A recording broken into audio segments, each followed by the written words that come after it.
പ്രാക്ടീസിന്റെ 4ാം ദിവസത്തിലേക്ക് എല്ലാവർക്കും സ്വാഗതം. ഇന്ന് നമ്മൾ ആരോഗ്യത്തെക്കുറിച്ചാണ് ഡിസ്കസ് ചെയ്യാൻ പോകുന്നത്. നമ്മുടെ ജീവിതത്തിൽ ഏറ്റവും വിലപ്പെട്ടതാണ് ആരോഗ്യം. നല്ല ആരോഗ്യമുള്ളവൻ സമ്പന്നനാണ്, എങ്കിലും അവൻ അത് അറിയുന്നില്ല. ജീവിതത്തിന്റെ സമ്മാനമാണ് ആരോഗ്യം. ഓരോ ദിവസവും നിങ്ങൾ സ്വീകരിക്കുന്നതും സ്വീകരിച്ചുകൊണ്ടേയിരിക്കുന്നതുമായ ഒന്നാണത്. ആരോഗ്യത്തോടെ ഇരിക്കാൻ നിങ്ങൾ ചെയ്യുന്നവയ്ക്ക് പുറമെ നമ്മുടെ ആരോഗ്യത്തിന് കൃതജ്ഞതയുള്ളവരായിരിക്കണം. കൂടുതൽ ആരോഗ്യം സ്വന്തമാക്കുന്നതിനും തുടരുന്നതിനും അത് ആവശ്യമാണ്.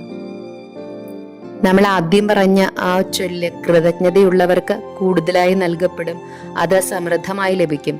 ആർക്കാണോ കൃതജ്ഞതയില്ലാത്തത് അവരിൽ നിന്ന് ഉള്ളതുകൂടി എടുക്കപ്പെടും എന്നുള്ള പ്രപഞ്ച നിയമം അനുസരിച്ച് നമുക്ക് ആരോഗ്യത്തിനും കൃതജ്ഞതയുള്ളവരായിരിക്കേണ്ടത് ആവശ്യമാണ്. എന്നാൽ ആരോഗ്യം നഷ്ടപ്പെടുമ്പോഴാണ് നമ്മിൽ പലരും ആരോഗ്യത്തെക്കുറിച്ച് ചിന്തിക്കുന്നത് തന്നെ. ജോൺ ഹെൻറി ജോവറ്റ് പറയുന്നത്, കൃതജ്ഞത ഒരു വാക്സിൻ, മറുമരുന്ന്, ആന്റിസെപ്റ്റിക് എന്നിവയാണ് എന്നാണ്. ശരിയാണ്, കൃതജ്ഞത കൂടുമ്പോൾ നമ്മുടെ ആരോഗ്യവും കൂടിക്കൂടി വരുന്നു. ഇപ്പോൾ പലരും ചിന്തിക്കുന്നുണ്ടാവും, നമ്മൾ എന്തിനാണ് നന്ദി പറയേണ്ടത്, എന്തെല്ലാം ഭാഗ്യങ്ങളാണ് ആരോഗ്യത്തെക്കുറിച്ച് പറയുമ്പോൾ നമ്മൾ ചിന്തിക്കേണ്ടത് എന്ന്. അതിന് ഉദാഹരണമായി നിങ്ങളുടെ കാലുകളെ പറ്റിയും നിങ്ങളുടെ പാദങ്ങളെ പറ്റിയും ചിന്തിക്കുക. നിങ്ങൾ എവിടെയെല്ലാമാണ് ആ കാലുകൾ ഉപയോഗിച്ച്, പാദങ്ങൾ ഉപയോഗിച്ച് നടന്നു പോകുന്നത്? നിൽക്കാനും ഇരിക്കാനും ബാലൻസ് ചെയ്യാനും വ്യായാമം ചെയ്യാനും ബീച്ചിൽ പോകാനും കാർ ഓടിക്കാനും ജോലി ചെയ്യാനും എല്ലാം നമ്മൾ കാലുകൾ ഉപയോഗിച്ച് നടക്കുന്നു. അതുകൂടാതെ കൈകളെ കുറിച്ച് ചിന്തിച്ചു നോക്കി. നമ്മുടെ കൈപ്പത്തികൾ ഉപയോഗിച്ച് നമ്മൾ എന്തെല്ലാം ജോലികളാണ് ചെയ്യുന്നത്? അനുദിനം നമ്മുടെ ഓരോ ജോലികളും ചെയ്യുന്നത് കൈകൾ കൊണ്ടും കാലുകൾ കൊണ്ടുമല്ലേ? നമ്മൾ എഴുതുന്നതും ഫോൺ പിടിക്കുന്നത്, കുക്ക് ചെയ്യുന്നത്, ഭക്ഷണം കഴിക്കുന്നത്, എന്തെല്ലാം കാര്യങ്ങളാണ് നമ്മൾ കൈകൾ കൊണ്ടും ചെയ്യുന്നത്. ഇങ്ങനെ നമ്മുടെ ഓരോ ഇന്ദ്രിയങ്ങളും നമ്മൾ എന്തെല്ലാം കാര്യങ്ങൾക്ക് വേണ്ടിയാണ് ഉപയോഗിക്കുന്നത്? എന്തെല്ലാം ജോലികളാണ് ഓരോ സിസ്റ്റവും നമ്മുടെ ശരീരത്തിൽ ചെയ്യുന്നത്? ദിവസത്തിൽ പല പ്രാവശ്യം നമ്മൾ ഭക്ഷണം കഴിക്കുമ്പോഴും വെള്ളം കുടിക്കുമ്പോഴും ദഹനേന്ദ്രിയം എന്തെല്ലാം രീതിയിലാണ് അത് പ്രവർത്തിക്കുന്നത്? വെറും ഒരു ജലദോഷം പിടിപെട്ടാൽ തന്നെ നമുക്കറിയാം, നമ്മുടെ രുചി അറിയാനുള്ള കഴിവ് നഷ്ടപ്പെടും. അതോടെ ഭക്ഷണം കഴിക്കുന്നതും വെള്ളം കുടിക്കുന്നതുമെല്ലാം രുചി അറിയാതെയായി മാറുകയും നമുക്ക് അത് ചെയ്യാൻ ബുദ്ധിമുട്ട് അനുഭവപ്പെടുകയും ചെയ്യാറുണ്ട്. ജീവിതത്തിന്റെ സൗരഭ്യം അനുഭവിക്കാൻ ഘ്രാണശക്തി നമ്മളെ സഹായിക്കുന്നു. പൂക്കളുടെയും സുഗന്ധദ്രവ്യങ്ങളുടെയും എല്ലാം സുഗന്ധം നമുക്ക് ആസ്വദിക്കാൻ കഴിയുന്നത് ഘ്രാണശക്തി ഉള്ളതുകൊണ്ടല്ലേ? സ്പർശനബോധമില്ലായിരുന്നെങ്കിൽ നമ്മുടെ ദേഹത്ത് ഒരു തീക്കട്ട വീണാൽ പോലും നമ്മൾ അറിയുമോ? അതുപോലെ തന്നെ നമ്മൾ എന്തെല്ലാം കാര്യങ്ങളാണ് സ്പർശനം കൊണ്ട് മനസ്സിലാക്കുന്നത്?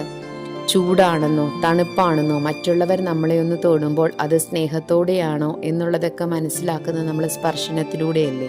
അപ്പം അതും നമുക്ക് വളരെ ഒരു അനുഗ്രഹമായിട്ടുള്ള കാര്യമല്ലേ? നമ്മുടെ കണ്ണുകളുടെ അത്ഭുതത്തെക്കുറിച്ചൊന്ന് ചിന്തിച്ചു നോക്കൂ. നമ്മൾ എന്തെല്ലാം കാഴ്ചകളാണ് ഒരു ദിവസം കാണുന്നത്? കണ്ണുകൾ ഉള്ളത് കൊണ്ടല്ലേ നമുക്കിതെല്ലാം കാണാനും കേൾക്കാനും അറിയാനും സാധിക്കുന്നത്. നിങ്ങൾ നിങ്ങളുടെ കണ്ണുകളൊന്ന് മൂടിക്കെട്ടിയിട്ട് നിങ്ങൾ സാധാരണ ചെയ്യുന്ന കാര്യങ്ങൾ നോർമലായിട്ട് ചെയ്യാനൊന്ന് ശ്രമിച്ചു നോക്കൂ. നടക്കുമോ? ഇല്ല. ഇനി നിങ്ങളുടെ ചെവികളെ പറ്റി ചിന്തിക്കൂ. നമ്മളുടെ ചെവികളില്ലെങ്കിൽ നമുക്ക് എന്തെങ്കിലും ഒരു കാര്യം കേൾക്കാനോ അതിനനുസരിച്ച് മറുപടി പറയാനോ സാധിക്കുമോ?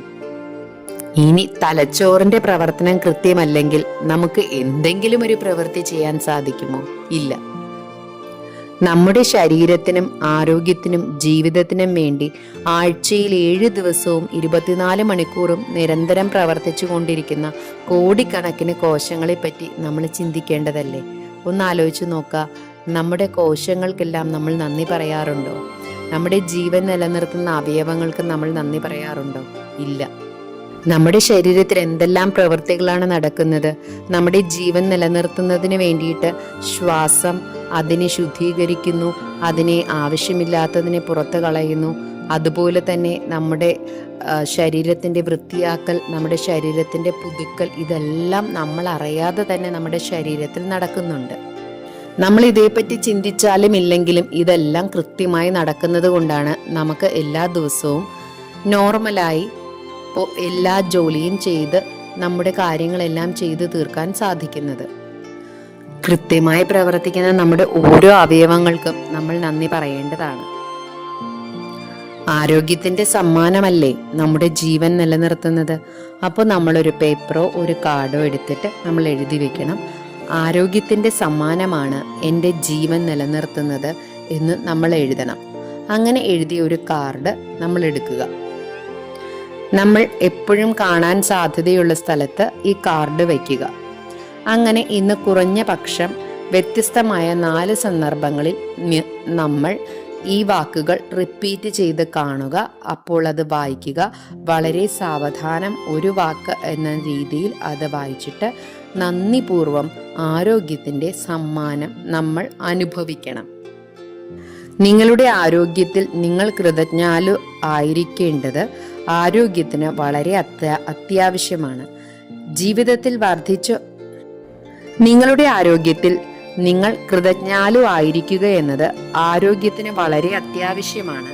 ജീവിതത്തിൽ വർദ്ധിച്ച ഊർജത്തോടെയും ആവേശത്തോടെയും മെച്ചപ്പെട്ട ആരോഗ്യത്തോടെയും തുടരുന്നത് ഇത് ഉറപ്പു നൽകുന്നു.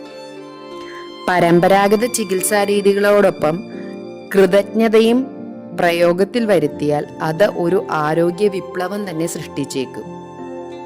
ഇനി ഇന്നത്തെ മാന്ത്രിക പരിശീലനം എന്താണെന്ന് പറയാം. സാധാരണ പോലെ തന്നെ നമ്മുടെ 10 നന്ദി സൂചകമായ കാര്യങ്ങൾ, അതായത് നമ്മുടെ അനുഗ്രഹങ്ങൾ എഴുതുക. അതിൻ്റെ കാരണം, നന്ദി പറയേണ്ടതിൻ്റെ കാരണം എഴുതുക. അതിനുശേഷം 10 പൂർത്തിയായി കഴിയുമ്പോൾ ഓരോന്നിനും അവസാനം നന്ദി നന്ദി നന്ദി എന്ന മാന്ത്രിക വാക്ക് ഉരുവിട്ടുകൊണ്ട് പൂർണ്ണമായും ആ കൃതജ്ഞത നമ്മുടെ ശരീരത്തിൽ ഉൾക്കൊള്ളുക. ഒരു പേപ്പറിലോ കാർഡിലോ ആരോഗ്യത്തിൻ്റെ സമ്മാനമാണ് എൻ്റെ ജീവൻ നിലനിർത്തുന്നത് എന്നെഴുതുക. നിങ്ങൾ എഴുതിയ വാക്കുകൾ നിങ്ങൾ എപ്പോഴും കാണുന്ന സ്ഥലത്ത് തന്നെ വയ്ക്കുക. കുറഞ്ഞ പക്ഷം 4 വ്യത്യസ്ത സന്ദർഭങ്ങളിൽ വളരെ പതുക്കെ ഈ വാക്കുകൾ വായിക്കുക. എന്നിട്ട് കഴിയാവുന്നത്ര ആരോഗ്യത്തിൻ്റെ വിലപ്പെട്ട സമ്മാനം നമ്മുടെ ശരീരത്തിൽ പൂർണ്ണമായി അനുഭവിക്കുക, ഉൾക്കൊള്ളുക. ഇന്ന് രാത്രി കിടക്കാൻ പോകുന്നതിന് തൊട്ടു മുൻപ് നിങ്ങളുടെ മാന്ത്രിക കല്ല് ഒരു കയ്യിൽ പിടിക്കുക. എന്നിട്ട് മാന്ത്രിക വാക്കുകൾ പറയുക. നന്ദി. അന്നേ ദിവസം സംഭവിച്ച ഏറ്റവും മികച്ച കാര്യം ഏതാണെന്ന് നിങ്ങൾ മനസ്സിലാക്കുക. അതിന് നന്ദി രേഖപ്പെടുത്തുക. അങ്ങനെ നമ്മുടെ 4ാമത്തെ ദിവസത്തെ പരിശീലനവും പൂർത്തിയായിരിക്കുകയാണ്. അടുത്ത ദിവസത്തെ പരിശീലനത്തിനായി കാത്തിരിക്കുക. Thank you all. Love you all.